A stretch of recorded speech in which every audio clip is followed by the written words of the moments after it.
Welcome to our podcast, Disability Warriors, The Download, powered by Liner Legal, your disability warriors, fighting for dignity, justice, and the benefits that you deserve.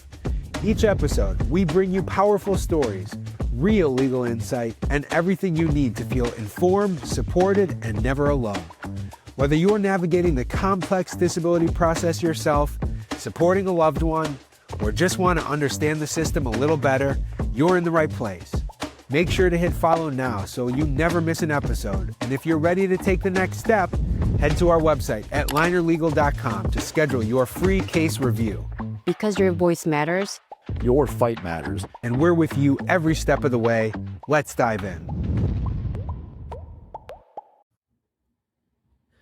Hey everybody, this is Michael Liner. I am excited to be hanging out talking today with a friend of mine, somebody who is towing so many different lines in life, somebody from the world of entertainment, the world of sports, clearly the world of fashion, man. Nobody's ever outdressed me on this show. What are you doing? Didn't you get the memo that says you're not allowed to look better than me, dude? What's this about? Hey, man, that's the New Yorker in me. I got to stay fly and classy, you know. But, hey, it's motivation for you because you got a good wardrobe, man. He's got the chain. He's got the top hat. I mean, I don't know what I got to do to style with you, man. But clearly, I've got something that I can learn. But that's what this is all about, right? Yeah, that's right. Learning, collaborating. We're gonna learn and collaborate together, man. I'm excited. I'm excited. I'm with you. And so we got Mack with Sports-Hop Media here, man. This is a big week for you, isn't this? This is a huge week for you. Yeah, it's basically Super Bowl media week, and I've been in the Bay Area all week. I've been on the ground covering, you know, from the field, at the stadium, you know, trying all the stuff they're gonna serve on Sunday at the game. I mean, you know, my diet is in jeopardy big time. I'm gonna say that right now. Jeez. Yeah, absolutely. I don't get that job. You can go on the field. Just let me taste the food, man. Yeah, that's a job I'll sign up for all day. Yeah, we were fortunate enough to cover the NBC press conference, and I was able to talk to Mike Tirico and Chris Collinsworth, who will be announcing the game. And shout out to NBC Universal, outstanding. All the executives over there, they run a tight ship. It was really great to just catch up with Tony Dungy and some of these Hall of Fame coaches and former players. I spoke with Jason Garrett at length, who just recently interviewed for the Tennessee Titans job.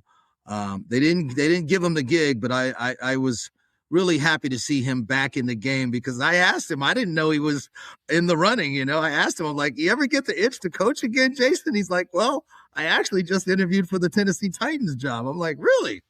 Okay. Nashville, one of my favorite places. So it's a great town, man. Right? That's a great town. That's been my vibe for like the last year and a half as I'm dressing more and more like a cowboy, you know, that Nashville flavor denim. Yeah. I'm rocking a little bit of it right now. Yeah. I picked up a mean cowboy hat over there a couple years back when I went with my son. You know, I'm a hat guy just like you, right? From a ball cap to a nice fedora, I can rock anything. But yeah, that was my first time there. It was a great city, you know, the vibe and the ambiance. I forget the name of that main street, but it's got literally Broadway, 50 bars, like in a half a mile radius. Okay. Yeah, that was something else, man. Yeah, it's a lot of fun. It's a lot of fun. And so I want to give the listeners an opportunity to understand your story. I mean, obviously now you're kind of in the middle of this, you know, media life, but you didn't start there. That's not that. I mean, you've got an interesting backstory. You were an athlete. Yeah, I mean, I was a former athlete. I didn't make it to the next level like we all dream of, right? I went as far as my senior year in high school. I was actually heavily recruited, but I suffered a severe ankle injury at the time, and there went my whole football dream, right? But I had my sights set on some big things, but an injury basically derailed my career. But I still live vicariously through the game, through these athletes, and still being on the field and interviewing players. So it takes me back, right? And that's what you want. I mean, it's all about, to be honest with you, and I'm sure you can relate. It's turning a negative situation into a positive, basically putting a 360 spin on it, and turning an injury or a disability into not only objectivity, but just having a responsibility to turn something where many people will let it derail them, not only in the moment, but, some people permanently. They just can't get out of that funk, right? But I used it as motivation to be even better. Even if I physically couldn't recover to where I wanted to be, mentally, emotionally, psychologically, it really drove me to become even greater. One of the things about sports that's so great, and it doesn't matter what level you get to, is just the life lessons that it teaches you. And that's something that I know I'm preaching a lot to my kids. You've met my daughter, Yeah, she's great. She's great, but that girl, that she knows more about sports than I do, man. I wake Yeah, up in the morning and she tells me the score of every game that happened last night. I mean, she's ready to rock. You've witnessed it. I love it. But what I love about my kids participating in sports, and they're 11 and 9, so we're not talking college athlete level yet. Right. Is that it teaches them things like teamwork, not giving up. The importance of showing up in practice. I don't care if you score the goal. I care if you give the most high fives and little things like that. Where if my kids want to achieve things in sports, if they want to reach great heights with that, I'm all for it. I'll put whatever resources I have behind my kids. But what I know is, and I'm curious to know how this has benefited you. So we're gonna go back in the day a little bit, but it's gonna help them succeed in life. The lessons that they're learning with their teammates, showing up, playing hard. How do you think that being an athlete got you to where you are now? Not just the interest in sports, but what you learned from actually playing sports. Well, to be honest with you and quite candid, and I mean this wholeheartedly, like sports really literally saved my life, from a sense of, growing up in a broken home, a very, very unstable environment. Yeah. Instead of, some kids my age this was when I lived in New York at the time. Some kids my age were running the streets, already getting, shoplifting cases. We're talking 10, 11, 12, 13-year-old kids. But I just basically felt, the empowerment of sports and learning leadership and fundamentals of life, because the responsibility of going to practice or learning the playbook, it's very similar to being in a classroom, right? And learning that, studying for that biology test or learning another language.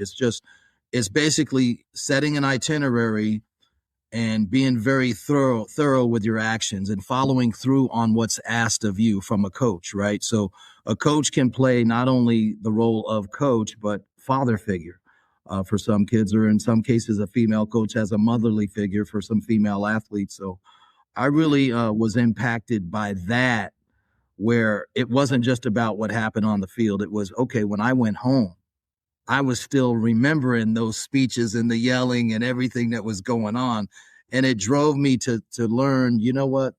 This is bigger than sports, really, at a young age. This is life. And that's why I'm so passionate about it now, because I remember what it did for me then. And it really impacted me to become the person that I am today. I want to ask a question that might force you to think a little bit harder for an answer. But I think this is really like, you and I kind of have talked about some of the things that you and I can do together. Some of the messages that aren't out there for people and how we can give them. So while you're, a top high school recruited athlete, you're planning on playing at the next level. I mean, I know you've told me in the back of your mind, had you not gotten hurt, you thought one day maybe you could be a professional athlete. You've told me what it's like when you're the athlete and what you're gaining from it. But this is the more common story that you don't hear. What are the lessons that you learned and that you're applying today when that was taken from you? So you get hurt. It was an ankle injury, right? Was it an ankle injury? Yes, sir. It was an ankle injury. What are the lessons that came from that? Mm-hmm. Well, it's about being able to improvise, adapt, and overcome, and be able to pivot, because we all want to walk straight on that road, on that path to victory, to glory, right? But we always get sidetracked, and that road doesn't stay straight. It curves to the left or to the right. And so I had a lot of curveballs that I had to deal with, and I had to learn to overcome those particular situations and how to adapt and adjust, in many cases on the fly, because sometimes things come at you full speed and you don't see it, because you've got all these other intangibles and things that you're trying to accomplish or handle. I mean, I started working when I was 13 years old. I was working a summer job making $3.35 an hour, man, mopping floors at Night Academy, and I remember that, man. And so not only was I in school, I had a summer gig, and then football was coming, early August, football practice and two-a-days and all that other stuff. So, I was really juggling a lot of stuff at a young age. But to answer your question in totality, man, it was just about learning to, okay, this was what I was supposed to do, but no longer being able to do that. I've got to keep my head up. I got to stay in the game, so to speak, pun intended, right? I got to stay in the game, meaning the game of life. And I still got to be motivated to go to the next level. And at that time, I didn't know what that consisted of, but I knew I had to get there. And when you think of it, when you look at the story that you just told from kind of like a bird's eye view, what you've just told is most entrepreneurs' journeys to how they got there, right? Yeah. So there's not that many people who, unless you're, Cooper Flagg, or you're some of these, professional stud athletes who've managed to stay at the top of their games. They've stayed healthy. They keep rising to the next level, the next level, the next level. Most people that doesn't happen to. They don't quite have the talent level. They suffer an injury that pulls them back. You don't meet many entrepreneurs, many people who are truly successful in life that didn't have something in their past that got them to where they are now, right? For me, and I'll talk openly about this. I listen, I played sports in high school. I would never call myself an athlete. Right. It wasn't ever a part of my identity.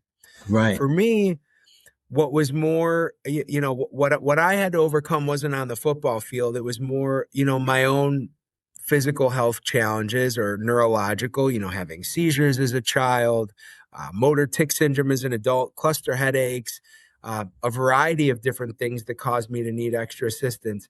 And everything was always more challenging for me than for a lot of the students around me. I struggled to just sit there and hold a book open. But what I learned from that are the same lessons that you're describing, which is, man, if it takes you a little longer, you're just going to have to work a little bit harder. You're going to keep going. You're going to, if you knock me down 9 times, I'm going to get up 10. Right. And you can learn that in sports. You can learn that in other places in life. But, what I really want to build with you, and I think this is sort of our public announcement to the world, is I think that some of the most interesting stories that you can find in the world of sports, in the world of entertainment, really come from people who've heard no over and over and over. I mean, think about like recording artists that are out there. They tell you about, I sent my demo to 9,000 different producers, right? You're smiling because you know it's true. Yeah. And there was one person who took a chance, you know? But you know what? When they heard no the 9,000th time, they still sent their demo out number 9,001. And that's the one that counted. And I You only need one yes. You only need one yes. Only need one yes. Dude, that is like the story of my life. The story that, and I'm sure it's the story of your life too. I mean, you're nodding because I know it's true, right? Absolutely. You've been an actor. You've been in so many different places. There's no way. Let me ask you this, Mack. So, and we've been talking about athletes, but Mack was, you've been in the Hollywood world, right? Yeah, still in it now. Yeah. Still in it now. How many auditions have you gone out on over the years for roles? You're smiling. You've gotten a lot of parts too. Yeah, Right? I've gotten some But good gigs, man. how many auditions have you gone out on? Literally, man, and I'm not even giving you the jive, man. Probably 1,000, Yeah, at least, right. So or basically, more. the amount of times that most people wake up and just have a cup of coffee, that's how many times you've gone out, and of those 1,000 times, you've heard plenty of yeses, but you've heard a lot more nos, right? Absolutely, Yeah. a lot more no's than yeses. But the yeses Keep that on did come going, around, man. the yeses that did come around were significant. Exactly. We're talking working with Exactly. Sylvester Stallone, working with Michael Chiklis on The Shield, David Allen Greer on Comedy Central, Regina King on Southland, Christian Slater, on The Forgotten. So the feature film SWAT with Samuel L. Jackson and Colin Farrell. So, a lot of these yeses, even though they didn't come around a lot, they were very significant. I'll tell you what, and I'm turning our podcast right now into a marketing meeting, and I'm okay with that. I think that when you and I collaborate, we should literally call it the power of no, right? Right. I love Because it. you grow so much more hearing no than you do hearing yes. Because the first time you open a door, or the first time you try to go through a door, if it's open, sometimes you get a little bit of an ego. Sometimes you don't have that chip on your shoulder. And I'll bet you that it's the chip from all those no's that gets you going and geeked up every single day, right? Yeah, absolutely, man. Absolutely. I'll bring it into the legal world for you. Okay. When I was a law student, I was desperate to find a job, like any law student is, right? And I graduated law school 2010. We were just, in the thick of the huge recession that started in 2008, 2009. Nobody was hiring. And I started just firing off random emails to any lawyer that I could. Have coffee with me, have lunch with me, have breakfast with me. Just give me 15 minutes of your time. I'm not looking for a job. I just want to ask you questions. I must have fired off 1,000 messages like that.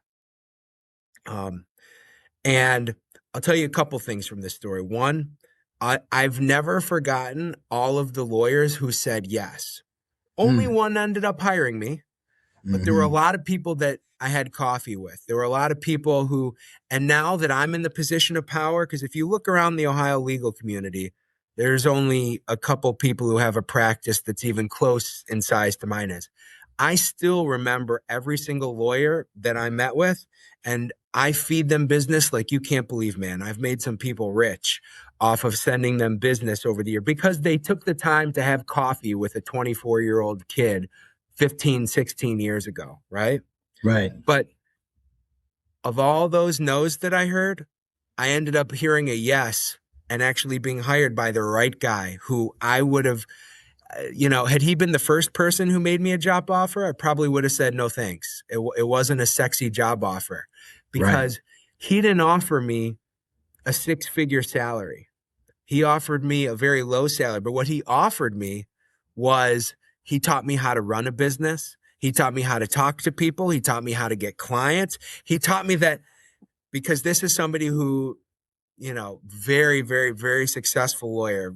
Very few people will ever reach the rung of success in the legal world that he did, or he has. But the man would show up to work every day dressed for his kid's baseball practice that afternoon. I've still to this day never seen him in a suit, even at fancy things. And he taught me that I could be my authentic self. That's why I'm sitting here in a baseball hat and a denim coat with you, even though I've been working as a lawyer all day, because this is who I am. But you need one good yes, dude. That's it. You need one good yes. And what I hope that we can show the world is that applies in all areas of life. That's what it's like in entertainment. It's in sports. And I think if people heard those no stories, they're going to get a lot more than the sexy yes stories. Absolutely. I concur. I agree, man. Yeah. Very well said. No, that's what life is for a lot of people, man. And we're in a great position where fortunately we can share our story, not only amongst ourselves, but with the masses. And maybe there's some seeds that can be planted out there. Maybe there's that teenage kid that maybe is looking for some direction, or maybe even some adults out there that are kind of looking to pivot and maneuver and just need to hear the right words and hear the right message that will resonate. Yeah. And I think that's what we're doing. I'm excited for it. And what I love is how, even though you and I have kind of intersected, we've come together in one of those like weird, I call them God winks, right? You just fell into my life, man. I just kind of fell into yours. Right. We were going about our day. Right. And we're sitting there texting, but your daughter played a role in that too. Man, my daughter, she's great. She's a wing woman for somebody, right? She's going to be a wing woman for people in the future. She'll sit there, she'll talk your ear off. She wouldn't let you go. Right. But the fact that we come from such different backgrounds, but that we've never lost who we both are originally, I think that this is a real cool thing that you and I are going to build together. And I'm excited to call today the ground floor for us, and everything that we do from here, we're going to teach people about the power of no. Right. I love the title, by the way. You just came up with that on the fly, didn't you? Just like a couple months ago, I came up with the idea of, hey, I think we should really talk about not people's successes, but people's failures. I didn't have a title for it. That just came to me now. But right. I really believe that life's most important lessons are your failures. You don't learn that much from your successes because people forget all the steps that they took to get to a point of success. But when you hear no over and over again, it's easy to alter what you're doing wrong. Right. And I think that you and I are going to be able to find some cool guests. We're going to be able to pull from our own background and stories, and share a piece of that with the world. And I'm going to start wearing fedoras, man. And I'm going to get myself a fat freaking chain, because there's no way I'm going to jump on here, every couple weeks or how often we decide to do this and let you outclass me. Sorry, bro. Not happening. Bring it on, baby. I'm ready. I love a challenge, man. But yeah, man, I'm just excited to build with you. I'm excited to keep sharing our stories for the world. Tell us a little bit more about, I want to just, kind of close on a fun high note, right? So you mentioned you're in San Francisco right now. You're getting ready for the big Super Bowl. What can people expect coming up over the next several days? Well, at this point, teams are still doing walkthroughs. They're having some practices. But, pretty much after Thursday, we're now into Friday, most of the interviews are done. Now it's just strategic alliances amongst the organizations, coaches going over game plans, players, making sure they're on the same page, and just really mentally locking in, because physically, by nature, as soon as the whistle blows, they know what to do. But there's a huge psychological and an emotional impact on the field that people don't realize. A lot of the games that are played, not just in the NFL, but sports as a whole, it has a mental capacity where you've got to be strong mentally, emotionally, beyond the physicality, right? Sure. And so I think that it's just lock-in time for the New England Patriots and the Seattle Seahawks and Vrabel and McDonald. And, people are locking in and dialing in. I mean, we've got a game less than 48 hours away. Biggest game of some of these players' lives. Some of these guys, they don't think about it, I don't think, until after it's over. But some of these guys may never see this moment again. This could be a moment in time. We hope that it's not a one-off, right? But just like you work in injury and disability. I mean, some of these guys, their careers may be short-lived. We don't hope for that. But the reality is, the world that we live in, the violent nature of the game, the speed of these athletes nowadays, the power and the precision, some of these guys could potentially be playing in their first and their last Super Bowl. We hope that's not the case, but we still got to live in a real world, right? So I think at the end of the day, they're enjoying the moment. Their families are there. But I think right now, between now and Sunday, everybody's locked in, mentally, psychologically locked in.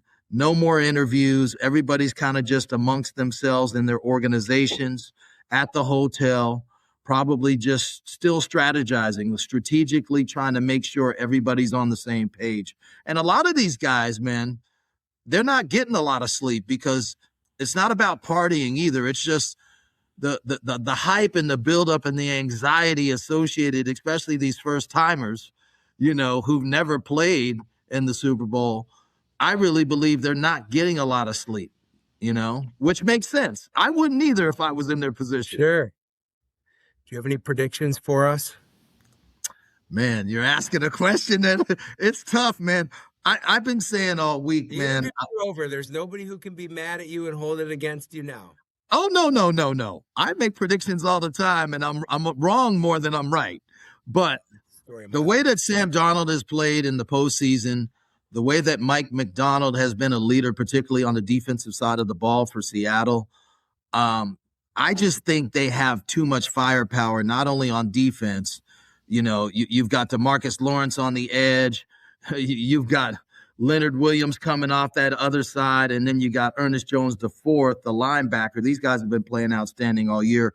But Sam Darnold is really the story of the game to me, where he has to minimize the mistakes. He hasn't played any kind of football that would be a detriment to Seattle. That's why they've swept through the playoffs. They did have a close game with the Rams. So I think Seattle has the edge. Rashid Shaheed, I think, is going to be an X factor.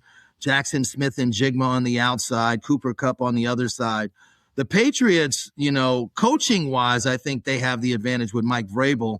He's 5-3 all-time in the postseason. He's a great, defensive-minded coach, former New England player. So I think Seattle's going to win a close game. I think it's going to be tight. I think it's going to come down to the fourth quarter, and I think they're going to win it. They're going to win like a 20-17, 20-14 game. But Drake May, I think, has to play better. He's turned the football over. He hasn't really thrown the ball well. He has been able to beat you with his legs. He's made some good improvisational plays on the run when he's been under duress. So I like what he's done with his feet, but I think he's got to make better reads at the line of scrimmage, utilize Stephon Diggs and Kayshon Boutte down the field, as well as the tight end Hunter Henry.